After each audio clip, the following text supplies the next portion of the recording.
Comecei a estudar um pouco de música, ter contato com música com uns 15, 14 e 15 anos de idade, por aí. Foi quando eu ganhei uma guitarra do meu pai e, enfim, acho que todo adolescente tem aquela fase meio roqueira e tal. Mas desde então a música sempre esteve presente na minha vida e nunca me deixou, tanto em forma de pesquisa, tanto em forma de, enfim, de criação, mesmo quando a gente não expõe, enfim. Então, todos os dias eu acordo tentando batalhar esse direito de ser artista, né? Enfim, e ultimamente isso para mim tem sido uma coisa muito forte, assim, de ter autoconfiança e autoamor para me considerar uma artista. Eu sou formada em História e tenho mestrado, doutorado em História, e a minha trajetória de pesquisa toda foi estudando História e Música. Então, no mestrado eu estudei música popular africana, o Afrobeat, e depois no doutorado estudei o Itamar Assunção. E acontece que, justamente por conta dessa trajetória no mundo da pesquisa, né, eu tive contato com um grupo de mulheres, né, e de meninas, e a gente formou uma banda de Afrobeat.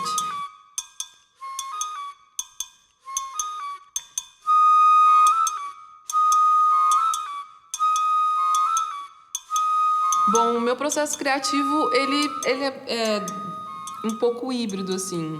Eu parto de uma frase melódica que vem à cabeça e eu fico executando até isso dar em alguma coisa. Ou parte de ideias, é o que tem acontecido muito ultimamente.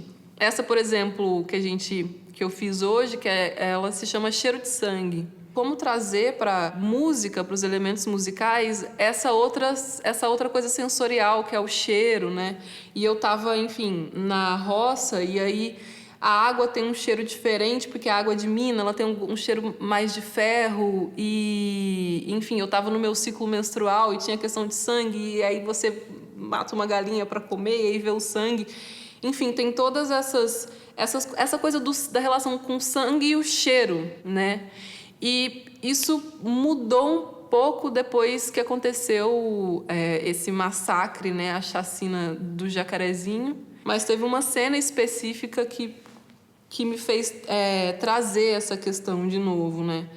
Que é uma cena em que as pessoas elas estavam lavando a casa, né, depois que a chacina tinha acontecido. Então escorria aquela água vermelha, né, aquela água vermelha de sangue. E eu fiquei me perguntando que cheiro teria aquilo, né? Será que esse cheiro fica impregnado nas coisas, na roupa de cama, nas pessoas, né? Como lidar com esse cheiro? Sabe aquele cheiro de sangue depois da chacina? Sabe o cheiro de ferro na boca? Violeto. Sabe o cheiro que fica na roupa? Sabe o cheiro de sangue que escorre depois da chacina? Sabe o cheiro de ferro na boca?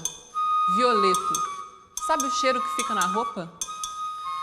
Sabe o cheiro de sangue escorrendo depois da chacina? Sabe o cheiro de ferro na boca? Violeto. No mundo em que a gente vive, né, nesse mundo louco, capitalista, que tempo é dinheiro e etc., você dedicar parte do seu tempo para se investigar e produzir artisticamente é um ato muito forte de auto-amor. É você dizer que o que eu penso e o que eu crio, ele tem um significado e merece atenção. Então, eu acho que esse processo de auto-investigação, essa viagem interior, que eu acho que aí me leva a lugares que eu não saberia definir muito bem, e me leva também a conhecer muitas pessoas incríveis, a conhecer lugares incríveis, espaços e iniciativas que fazem com que realmente a cabeça ela se abra. Deu no New York Times. Deu no New York Times. Avião, cuidado com o disco voador. Tira essa escada daí.